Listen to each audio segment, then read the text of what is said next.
Her on a beat.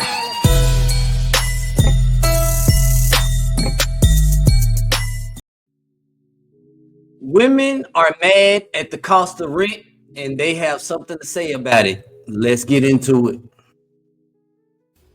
Hey, I haven't vented in a minute. Right now, I'm motherfucking mad, so we gotta vent. Okay. So, for the ones who don't know, I'm on housing, right? And people think it's all sweet and good and dandy and all this. And let me tell you, because it's not. These motherfuckers irk my motherfucking nerves. So, I had to go to a meeting today, right? Because the housing people are trying to say that I need to pay for screens that I never had on my window. How the fuck are you gonna charge me for something that I never had? Talking about, well, when you did the move in 4 years ago, it should be notated on there. Let me tell you, I wasn't worried about no screens. That was the least of my worries. I just got into a domestic violence situation, so I was moving. I was just trying to get going. So, these Okay, so she's throwing a whole lot out at the very beginning. So far I'm understanding she is in a meeting because she has missing screens on her based on income unit. And before I continue, there's nothing wrong with living based on income. I know several people that live on based on income. I'm living on based on income. It's nothing wrong with it, but you definitely have to make sure that you are on top of management because management can get pretty lackluster out here. motherfuckers that moved me into this house, and there was bugs that I guess they must have killed, bombed this house, or whatever the fuck it may have been, and all they did was paint over the motherfucking bugs. How you painting over motherfucking bugs? So I had to call and get that. When you get on top of my counters, there's nothing but bugs up there that are dead. Now hold on. hold on. Before I move in anywhere, when I moved in, there were certain checklists I had to, check off, making sure everything was in place, everything was nice and neat. Thank goodness there was no 4-legged, 6-legged critters, 8-legged critters, whatever you want to call it. We were able to move in. It was very clean, spotless. All the windows had the screens on them. So I'm like, hold on. If I'm finna move into a place, first of all, it's gonna be spick and span. If I see a bug, a crumb, or anything, I'm not moving in. I'm not signing the lease agreement until I know this place is clean. Because you're gonna expect me to keep it clean. Why I didn't clean that shit off? I got pictures for that, but I'm not complaining about that. But y'all try to charge me for shit that's not even my house. So my kids done broke one of my kitchen, the little kitchen drawers that you could pull out. Oh man. I called and did a work order months, years, whatever the fuck it is ago. They came to put both in. I took one out, so I didn't want that one to break, but the other one did break. You guys put 2 in. If you guys listened to my fucking work orders when I called, you would know that I only needed 1 and not 2, so I could pay for 1, but I'm not paying for both. But now you're trying to charge me for shit that is supposed to... First of all, if your kids are tearing up stuff, you are going to get charged. And then from what I hear, she said that she took out the other one and they brought 2. They probably brought 2 because they noticed that one was broke. Who knows? I don't know. But they will overcharge you. You have to be careful. Be in this house when I moved in and it was not in this house. So now he's wanting to nitpick at me because I'm over here going to the board meeting complaining about shit that housing don't fucking do. You know what? I try to be calm, cool, and collected because let me tell you, I do need this place because it's me and my kids that live in here. But this time, I'm just want to pack my shit and be fucking homeless because I'm fucking tired. I've been dealing with this shit. They've been nitpicking and retaliation. I go to the board meetings and y'all want to nitpick and do this and this. No. Okay. I'm fucking tired. If it wasn't for my kids, I would have been left. I would have been left. If I had the money from them forging my fucking signature, I would have sued y'all for that. But I don't have fucking $5,000 to give to no motherfucking lawyer. I don't. But if somebody do, I would definitely take it because I'm tired. This shit is fucking draining. But I got kids. Look. Don't cry. I got kids I gotta take care of. So what can I do? I'm a mother of 4 fucking kids. But people think it's all sweet and it's good. Mother of 4 kids. Motherfucking people is trifling as fuck. Trifling. Staying in the projects. Like, how you still working for him and somebody in his office forged my signature and now y'all want to tell me to come sign his paperwork. I'm not signing no motherfucking paperwork. They forged your signature. Like, oh my word. And I don't even want to play this race card, but this man is so fucking racist. It's fucking ridiculous. Oh my lord. It is just like, what the fuck? So now here I am. I'm having to request meetings to go over all my paperwork, go over the work orders, do all this because I know when I called you these work orders, y'all never motherfucking came. So now you're trying to charge me for this shit? Bitch, you got me fucked up. Like all the way. Well, you can't be speaking like that and this and this and this. I didn't call him out his name and stuff, but I definitely am motherfucking yelling because I'm tired. You definitely. It is just like, it's only so much a person can take, and I've been dealing.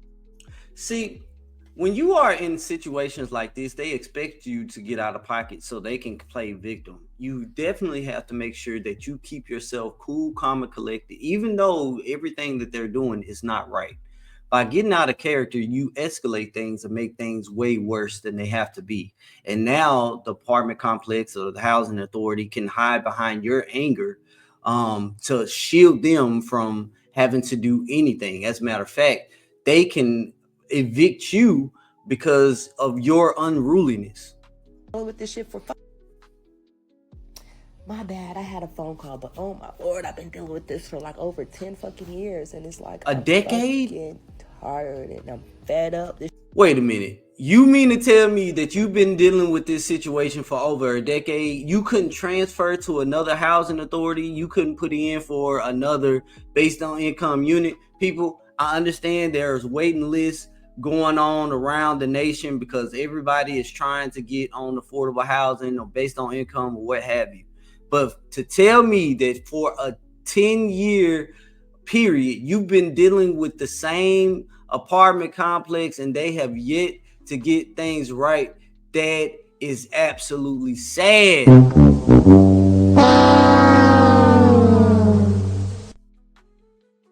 Don't get me wrong, people. I know some folks that have been staying in the same place for over a decade. They too have been dealing with things, but the difference is some of those people are of older age. Younger people, such as herself, can say, you know what, I'm not dealing with this. Me and my kids, we out of here. I'm not gonna allow my kids to sit here and stay in Joe's apartment. If you are old enough to know about Joe's apartment, you know what I'm talking about. If you don't, man, Joe's apartment is about this dude named Joe that lived in an apartment with singing cockroaches. What? That's what I'm that's what I'm getting from this lady. Cockroach Joe's apartment vibes. Shit is emotional. This shit is just draining. It's traumatizing. It's just so fucking much. Like, I had a house fire. They wanted to blame me for the house fire. Okay, let me tell you this. Yes, my kids did cause it when they was young, but whoa, wait a minute. Hold on, let me rewind it. Racist is fucking ridiculous. Oh my lord, it is just like, what the fuck? So now here I am. I'm having to request meetings to go over all my paperwork, go over the work orders, do all this because I know when I called you these work orders, y'all never motherfucking came. So now you're trying to charge me for this shit? Bitch, you got me fucked up. Like all the way. Well, you can't be speaking like that and this and this and this. I didn't call him out his name and stuff, but I definitely am motherfucking yelling because I'm tired. I'm fed up.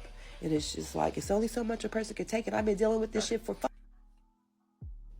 my bad, I had a phone call, but oh my lord, I've been dealing with this for like over 10 fucking years, and it's like, I'm fucking tired and I'm fed up. This shit is emotional. This shit is just draining. It's traumatizing. It's just so fucking much. Like, I had a house fire. Okay. They wanted to blame me for the house fire. Now, let me let her finish her statement real quick. Okay, let me tell you this. Yes, my kids did cause it when they was young. They want to blame you for the house fire because your kids caused it. That's not, hold on, that's not irrational. They are definitely not out of pocket. If your kids caused the fire. So this is getting, I'm feeling like this is a tenant that always has issues. And the apartment complex knows that when they hear from unit whatever, they got a situation on their hands because if you out here letting your kids cause fires, not saying you let them, but what were you at, or what was the daddy at to where they was able to cause a whole fight? But the house in place was supposed to come change a fire extinguisher, never came and did it. Okay, the kids done caused the fire. You need the fire extinguisher to put out the fire. They never changed the fire extinguisher. That is a problem. But let's continue. This happened in fucking like 2019. Never came and did it. So, my kids was playing with a fountain on their bunk beds. I woke up with my daughter when she was a baby and was just like, what is this? And I could see the fountain going off. Went to go take my kids down the street so I could air out my house. And then my neighbor come running to me saying, your house is on fire. Me and my neighbor went to go get this fire extinguisher. But because it was outdated and y'all didn't come when y'all was supposed to, it didn't work. So, because of that issue right there, and I was able to prove that, I had to file for bankruptcy, and house was not able to evict me. So, wow.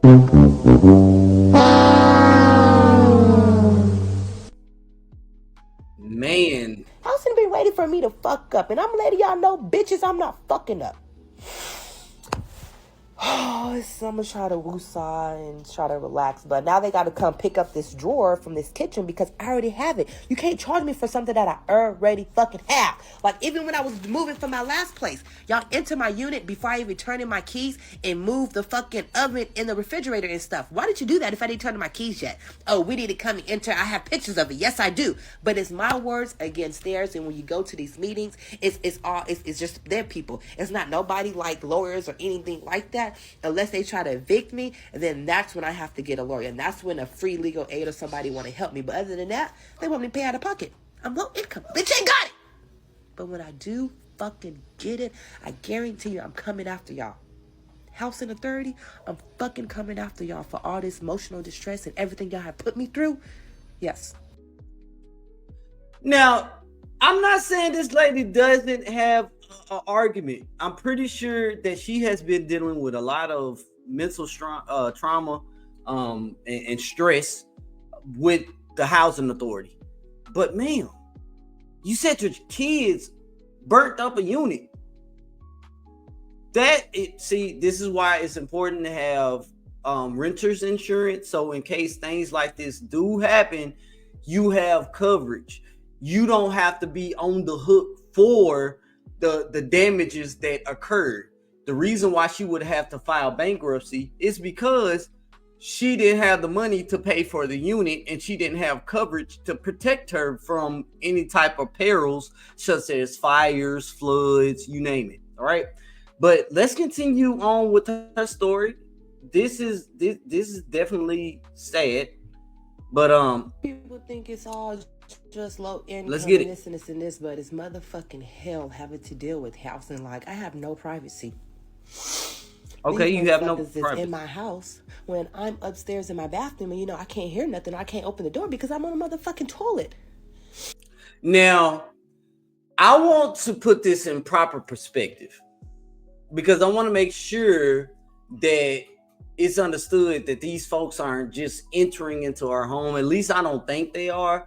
I believe that what happened was they knocked on the door. She was upstairs in the bathroom and wasn't able to yell downstairs to say, hey, I'm coming, or hey, I'm in the bathroom, or hey, whatever the case may be.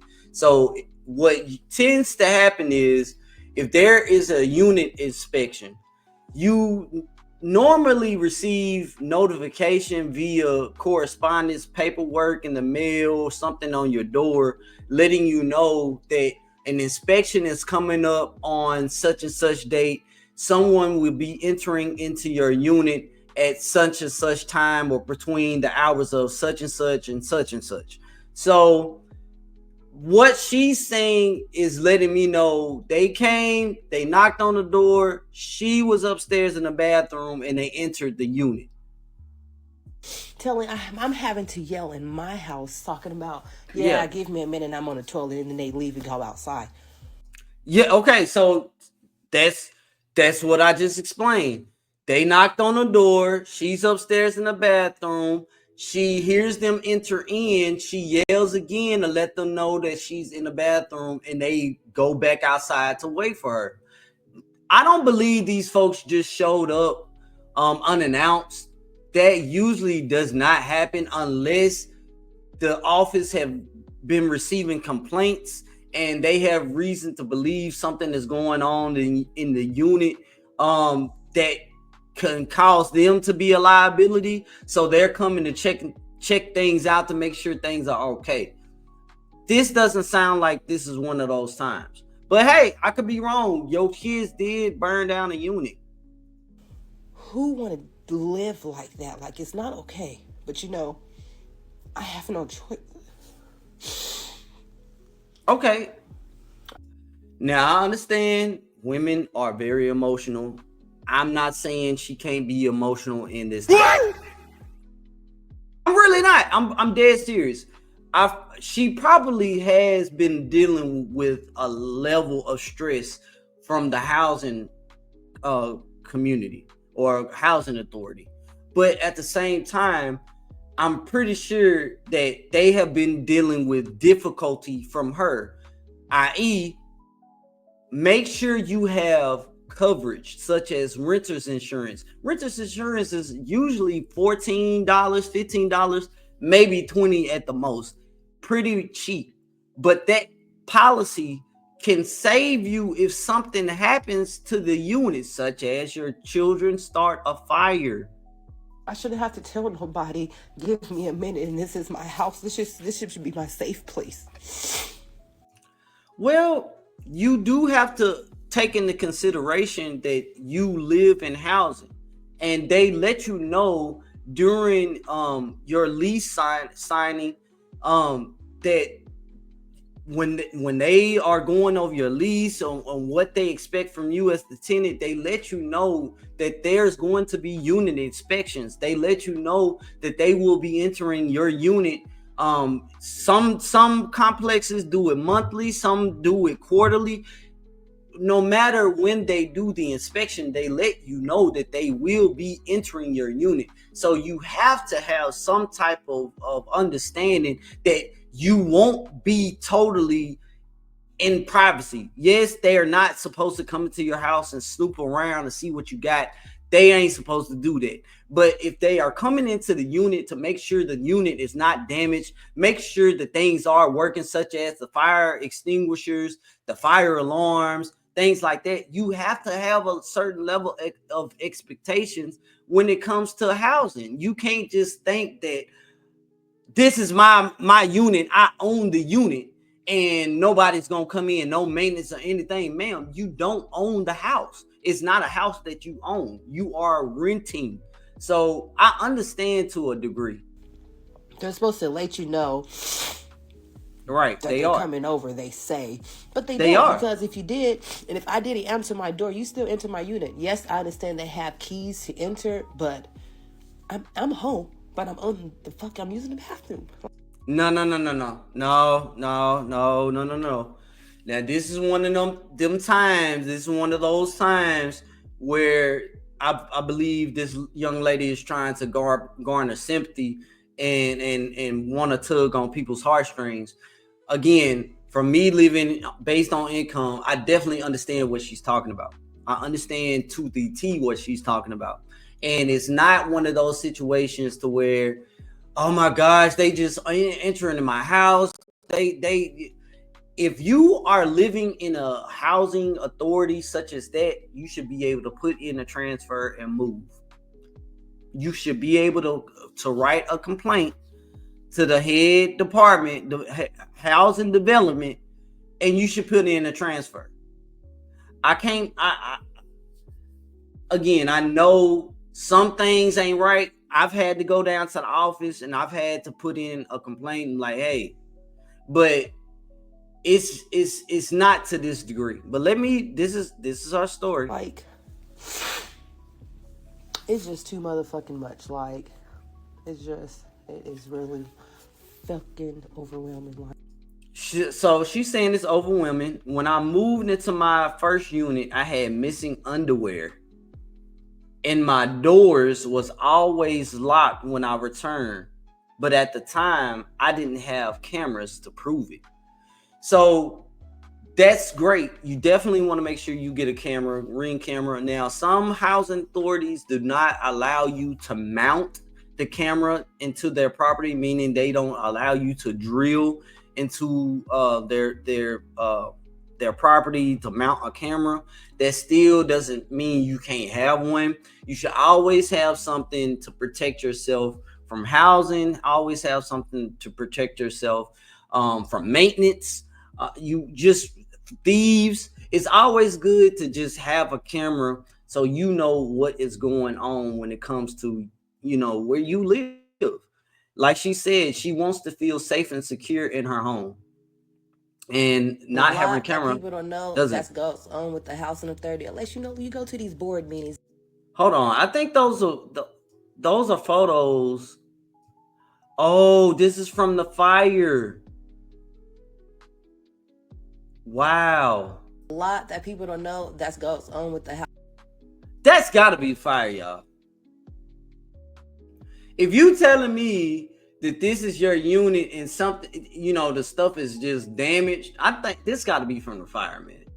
This got to be from fire, because if not, why did you accept to live in a place like this? Housing authority, unless you go to these board meetings and stuff like that. Like, I didn't know what none of that stuff was until I had the house fire and I had to go to these boards meetings to voice my opinion. Be like, it would have never happened if y'all would have came to do what y'all was supposed to do at the time y'all was supposed to do it. No, ma'am. You can't. You cannot say that the fire would have never happened had they came, unless they had some type of faulty wiring that caused the fire.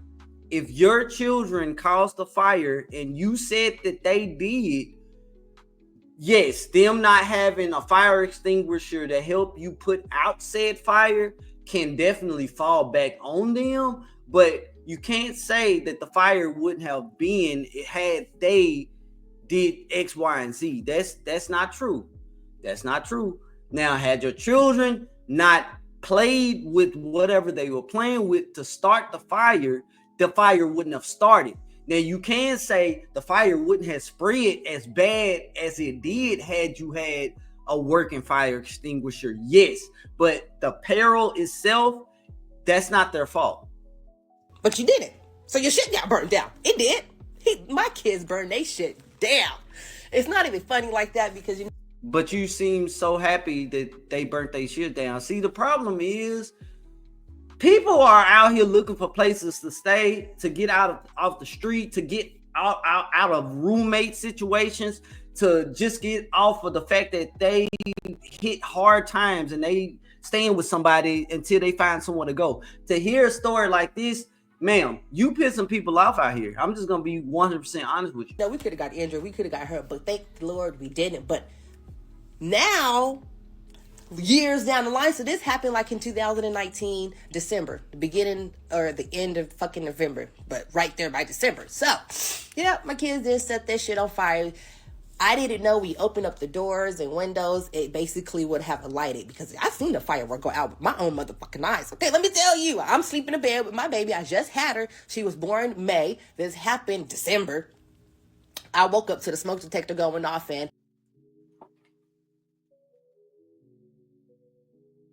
so she's in the bed with her infant child, sleep. Understandable, she's tired, just had a baby. She's got 3 other children. Who's watching those 3 other kids? Who's watching the 3 other kids? Where's the father? I go in my kid's room and I see the fucking fountain going off. You know the little colorful ones, the white, the blue, the colorful ones. I see that shit. It goes off. It just go out. Now the room is just smoky as fuck. The first thing I do is open up the fucking window and tell them to let's go get dressed and I'm gonna take you down the street. I can air out the house. Get my daughter, grab her, walk down the street. I guess when I open up the door and walk my kid. Are y'all following this story, man? Are y'all following this story, man? This lady is saying she went into her kid's room. She saw all the sparks and everything. let's get dressed. Here, let me open up the window, let the smoke out. And maybe she thought the fire wasn't that bad. Maybe she thought it wouldn't have got that bad. She would have been able to go down the street, drop them off, come back, and the fire still burning real slow over in the corner. Are y'all listening to this? This is supposed to be about rent. This is crazy. I keep getting phone calls, my bad. So I had to walk my kids down the street just to get them to safety to come back to my neighbors running to me talking about your house is on fire. So we run back in the house to go get the fire extinguisher that's downstairs. I give it to him. You know, he's a man. Thank you. He tried to put the fire extinguisher out upstairs and it didn't motherfucking work. You want to know why it didn't work? Because these motherfuckers never came and changed our fire extinguisher. But let me tell you this. Once they moved me after that, they moved me to two units down. Then a week after that, why they come change the whole unit fire extinguishers? And then we get notices. So I keep all my notices. So I got 2 notices saying that you were supposed to change it before the house fire, then you came and changed it after the house fire. Because now I'm saying that I would have been able to save y'all place. I'm letting you know. So they do send out notices, okay? It would have been saved. The only thing that would have burnt down is the beds. But due to the fire extinguisher not working. So the kids are in their rooms playing with things while she is in there asleep. They should got burnt down. Yep. So what did they say? It didn't get burned down like that, but it did cause some damages, about $9,600 worth of damages. That's why it's important for you to get a small insurance policy. $14, $15. A small renter's insurance policy can save you from things like this. So here I am. I'm still in house again. Such a sad situation. Young mother having a hard time housing authority. It's hard out here, man. A lot of people are trying to figure things out. It's really hard out here. But what can you say? I'm tired of living my life in survival mode because despite having 2 college degrees and making close to $80,000 a year, I still cannot keep up with the cost of living. I still cannot afford all of my bills every month and have to live paycheck to paycheck. You know, when I hear stories like this, you know, I thank God for being raised how I was raised. And what that mean is I was raised in the hood. And it's not even being raised in the hood. It's about being able to survive off of what you got. What I mean is, I live in a 3-bedroom apartment now. A 3-bedroom apartment. Just so my daughter can have a room, my son have a room, I got my room. My utility bill for my lights, you know, my heat, air, my bill is $78. Whereas a family of 3, like myself, a single mom, may have 2 kids, we have a utility bill close to $300. And they want to know, well, how is it your bill is $78, but my bill is $300? And it's because I learned from my mom how to energy save. We would layer up. It's cold right now. Ain't no reason for me to put my heat all the way on 85, 75, keep the heat blasting constantly. That's gonna drive my energy bill up. So what did I do? I tell my kids to layer up. We have Long John pajamas. My grandmother used to buy those back in the day. They look like they're really underwear. They're leg underwear, shirt. You put that on under your clothes. You can go to your local Dollar Tree, Dollar General, Family Dollar store, and it's not saran wrap, but that's what it looks like. It looks like saran wrap, but you can use saran wrap if they don't have what I'm talking about. It's some weather stripping, and it's window seal. The weather stripping is like this rubber that you can put into the door frame of your front doors, just in case you have a gap in between. You shut your door, you see that there's an opening. You can get some weather stripping put off in there to keep cold air from coming in, warm air from going out. You can put the weather seal on your windows. It's like saran wrap. Take a blow dryer, and you put it over your window, blow dry it so the plastic will expand, and that'll keep the cold air from coming through your windows. Even if you got a sliding door, you can do the same thing.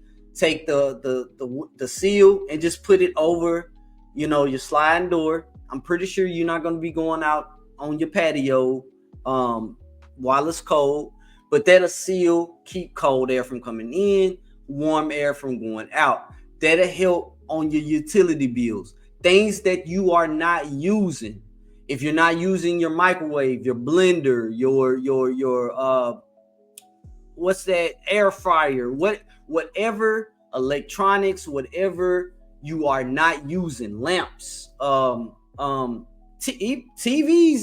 even if you are not using it, unplug it. Only plug it up if you need it. Use your cell phone as your clock. Unplug your even my dryer. My washing machine. I unplug my washing machine, but I keep my stove, my dryer connected. But anything that I can unplug, I unplug it. And when I need it, I plug it in. Because even if you turn it off, it's still drawing power.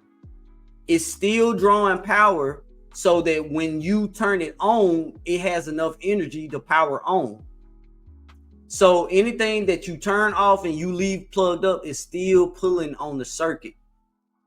Go ahead and unplug it. I promise you will see a major decrease in your energy bill.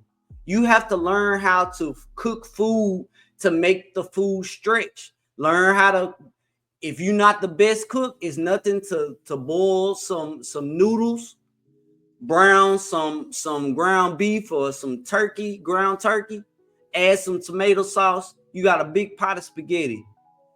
Make you some toast and cheese. Put some Kraft singles on some bread. Slide that in the oven. You got a meal that can stretch you for a few days. You have to start learning to live within your means, especially in this society. I hear so many young people, I can't afford my bills. You need to decrease your bills. You don't need, I guarantee you, majority of the things that you say you need to survive, I guarantee you don't. Let's get back into it. I think that's absolutely ridiculous. I am sacrificing my mental health, my time, and my energy to take care of people in their most vulnerable moments. And a lot of the time, they do not make it. At the very least, I should be able to pay my bills. And yes, for anyone who's thinking, oh, well, you shouldn't have chose that job, somebody has to do it. And you know damn well, if your loved one was critically ill, you would want somebody to take care of them, right? Something has to give. I cannot keep doing this. What has to give is your spending. That's what has to give. Live within your means. It's not about your job selection. Great that you are taking care of critically ill people, because I definitely want to make sure that my family, my loved ones are in the hands of someone who loves doing their job, not just doing the job because of the price tag along with the job. So shout out to you for taking care of critically ill patients. It's not the job. It's the means which you live. If you decrease your means, your bills will lower, therefore bringing more money back into your home. So remember that if you have high bills, look at what you can trim off to get back under that threshold so you can live comfortably. No one should have to be beating their head against a brick wall. People don't know that goes on with the house in the 30. Unless you go to these board meetings and stuff. Unless you go to those board meetings, like she said, all you have to do is make sure you are living within your means, and everything will be okay. I'm about to say may piss a lot of landlords off, but I don't really care at all. But I'm gonna read to y'all the qualifications that this person wants for this house, and it ain't an amazing ass house. We're not talking about anything super expensive. Now, I'm glad we got to this video because this gives the young lady a different insight on, let's say you did not have your based on income housing and you had to totally rely on the rental market, not housing authority. This is what you would be subject to. And so for all of those people that catch this video, make sure you hit that like button, but consider this lady is about to say some crazy stuff about landlords and how they're charging for rental. So if you are living based on income, consider that a blessing. The rent, like I said, is $16.95, $40 application fee per adult. They want you to make 3.5 times the rent. Standard, for whatever reason, is 3 times the rent. When majority of Americans don't even make 3 times a $1,600 a month. Dude, that would be what you see right here, an income of $5,932.50, people. They want you to make at least $5,932.50. So so that lets you know when they say, oh, there's no discrimination in renting and selling and things. Yes, there is. Because if you know that majority of Americans is not making that type of money, then if by you setting your standards that high, you're marketing towards a certain type of renter. That's what that is. Rent. I don't know where people just get up and be like, oh yeah, we're just gonna make this a national standard that people have to make 3 times the rent amount. Majority of people can afford 2 times the rent on a specific basic home like this, but this person is going even further. They don't want you to have 3 times the rent. They want you to have 3.5 times the rent. They want the last 2 years of your W-2s, the last 3 months of your check stub, driver's license or ID, social security card. They want you to make 2 months worth of rent as your security deposit before you even move in, and you have to have a credit score of at least a 670. What? My whole thing is, if you can do that, why rent? If you can do everything these people are asking for, why rent? Why even do that? Because you are in prime position to purchase your own place. I'm trying to tell you off the bat, that disqualifies so many people from being able to be in a home that disqualifies is decent. Yeah. Let's add that up, why don't we? Off the rip, you have to pay first month's rent, $16.95. You have to pay $40 application fee per adult, and let's just say the standard adult is 2 adults, right? That's you have to pay, if you have a pet, which majority of people in Houston do have pets, dogs. Okay, so this is Houston. Non-refundable fee per pet. So let's just say you have a pet. We're gonna add that up, and then you have to make 2 months of the rent to equal the amount of the security deposit. So that's $16.95 times 2. All right, and on top of that, we're not even talking about your utilities and all the things that you have set up. They want you to have rental insurance before you move in. Standard rental insurance is probably about $25 a month. Hey man, this is outlandish. Now, like I told you, a renter insurance policy is not that much. It's not that much. But a lot of landlords require you to have that because, like the previous young lady, your children could be playing with matches and burn the whole place down. just say that. Before you can even move into this house, sitting in a savings account somewhere or just idle money, you already got to come off of this amount. $5,701. Wow.